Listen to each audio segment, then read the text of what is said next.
Bon, le sujet donc continue hors antenne. Après cet élément de radio sur Radio Côte d'Ivoire avec tous les présentateurs, on revient sur le plateau. Je rappelle le sujet du jour, la répartition des charges familiales. Nos invités sont toujours en notre compagnie. Maman Diabagaté, paysagiste. Kadi Balou, responsable de relations publiques. Monsieur Doua Cyprien, responsable commercial. Et Monsieur Jaurès Anoumou, vous êtes sociologue. On revient sur le sujet, mais hors antenne, maman, vous avez dit quelque chose qui nous a pratiquement choqué. Très philosophique d'ailleurs. Bon, selon ce que celui qui vous suit, hein, son fils dit. Alors, elle dit que l'homme est né pour souffrir. Oui. Il ne faut pas enlever la souffrance. C'est pas méchant ça de dire? Non, c'est pas méchant. C'est pour pas enlever la souffrance dans la main de l'homme. Si tu enlèves ça, lui-même là, il est foutu. Laisse-le souffrir. La femme, quand ça fait honte, confie-lui ça. Elle va s'en sortir. L'homme, tu lui confies la honte, il se noie. Mais la femme, il faut lui confier la souffrance, elle se noie. Je ne sais pas si vous avez bien compris. Non, reprenez, c'est intéressant. Français, je ne sais pas. C'est-à-dire, voilà la souffrance, voilà la honte. Donne la honte à la femme. Elle va s'en sortir. Et faire en sorte que cette honte-là devienne une gloire. Oui, parce que la femme est très intelligente. Oui. Bon, intelligente, pas plus que l'homme, mais je ne sais pas, Dieu lui a donné quelque chose. Elle est rusée. Voilà. L'homme n'a pas de ruse comme la femme. Mais l'homme, la force, donne-lui quelque chose qui est fort, qui est difficile. Il va tout faire, il va résoudre. Et il va s'en sortir. Mais tu donnes la honte à l'homme, il ne peut pas, il ne tient pas. La honte, tu ne supportes pas. Mais la femme, elle peut supporter la honte et elle s'en sort. Donc ils sont là pour souffrir pour nous. Il doit tout faire. Moi, c'est ce que j'appelle un garçon. Mais venir faire asseoir ta femme. 5 h du matin. À 5 h du matin, réveiller la pauvre dame. Bon, l'eau va coûter tant. Le courant va coûter tant. Prends ton bic. Toi, tu peux prendre quoi? Mais demain, je peux. Toi, tu es rien devant moi. Tu parles, parce que la femme change vite aussi. Oui, je te dis, mais c'est quoi? C'est quoi ta maison, je paye l'eau, hein. Tu payes le courant, je paye le... Je pense pas que ça... Non, non. Attendez, termine. Je vous dis que quand on commence, c'est comme un match. Le match, il y a les règles du match. Quand les règles ont commencé et qu'après, on veut changer les règles, c'est ça qui envoie les palabres. Mais je veux savoir, la femme, elle fait quoi de son argent au total? La femme, elle fait quoi de ses sous? Elle fait tout dans la maison avec son argent. Sans que sans qu'il ne sache. Le bon mari, lui, il sait. Le bon mari sait. Oui, mais parce que vous dites qu'il y a des femmes qui ne sont pas bien. Mais si 10 femmes, peut-être qu'il n'y a que 3 qui ne sont pas bien dans le foyer, mais quand tu la provoques, là, elle devient mauvaise même. Tout tu vas faire, même boîte d'allumettes que vous avez dit, elle va aller te réveiller. Parce qu'elle est fâchée. Il ne faut pas fâcher la femme. Laisse-la, respecte-la, tu seras l'homme le plus heureux. Elle va aller en ville, tout ce qu'elle va voir, elle achète, elle vient mettre. Est-ce que c'est votre planification qui a fait ça? C'est pas la planification. Les enfants ont faim à 16 h. Elle va l'acheter à Loco. Il y a planification dedans. Elle ne va pas l'appeler pour dire j'ai besoin de 500 pour... Elle va laver le linge. Elle va acheter son savon. Il n'y a pas planification. Donc laissez. Si vous planifiez, elle va vous demander le savon. Elle va vous demander l'argent dans Loco. Elle va tout.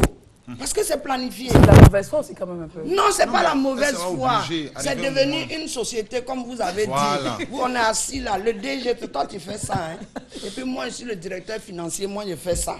Toi tu es laissé. Chacun a son rôle. Ça ressemble à quoi le couple? Un couple doit dialoguer. On dialogue.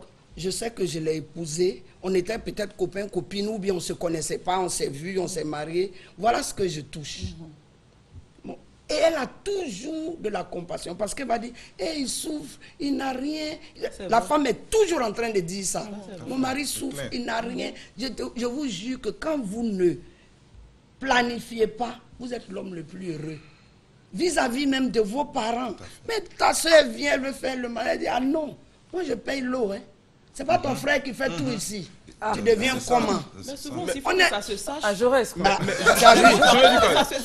Je veux dire que... Non, mais est-ce que la répartition, c'est entre vous? Est-ce que vos parents doivent... Si toutefois la répartition... Oui, parce que ça dépend. Si ta soeur veut venir faire le mal, c'est chez mon frère, passer ici.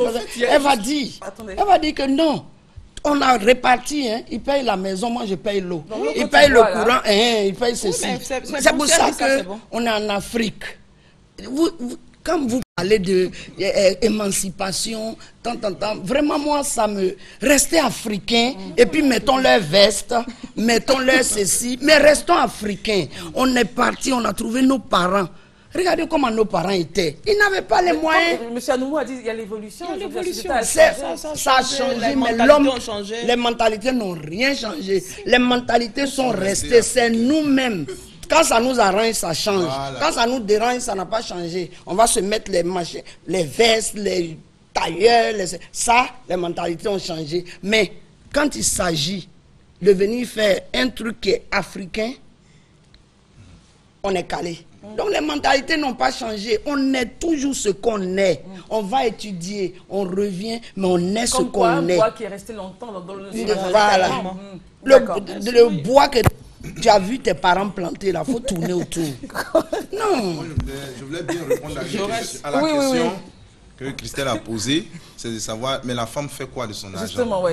Je veux dire, je m'en fous. Non, à la limite, on ne dira pas ce terme. Non, mais je veux dire pour dire que ça ne m'intéresse pas. Ça vous intéresse pas? Ça ne m'intéresse pas.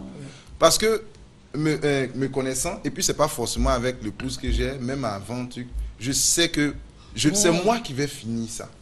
Comment ça? Ce qui va finir son argent. Sans demander, sans faire truc. Mais je veux dire que ça sera à ma disposition. Je vais jouir de cela. C'est un petit secret. Bon, peut-être qu'on veut partager. Parce que non, c'est mon mauvais. Mais j'aurais dit, va négocier, mais il faut augmenter un peu. Vous voyez un peu, je vais donner une image.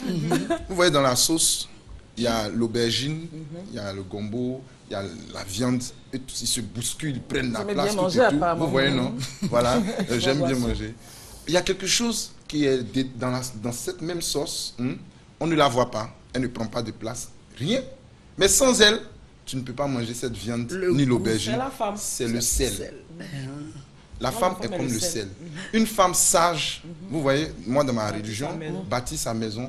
Et une femme est censée la renverse de ses propres mains. Pour dire quoi? Pour dire que si une femme intelligente, elle peut faire de son mari tout ce qu'elle veut. Oui. Maman a utilisé le terme rusé. S'il y a problème dans un foyer, c'est la femme. Si elle est intelligente, elle est allée à l'école de ses parents, elle saura régler son foyer. Nous les hommes, on a besoin de quoi? Du tapage, de sentir que notre femme nous respecte. Ce thème-là nous respecte. Le reste, c'est fini. Le reste, c'est fini. L'homme doit tout faire, tout essayer de faire, tout. Et la femme va lui venir en aide comme elle pourra, je pense. Monsieur Anoumou, vous qui avez dit qu'il faut négocier avec elle pour qu'elle puisse au moins ajouter sur les 2750,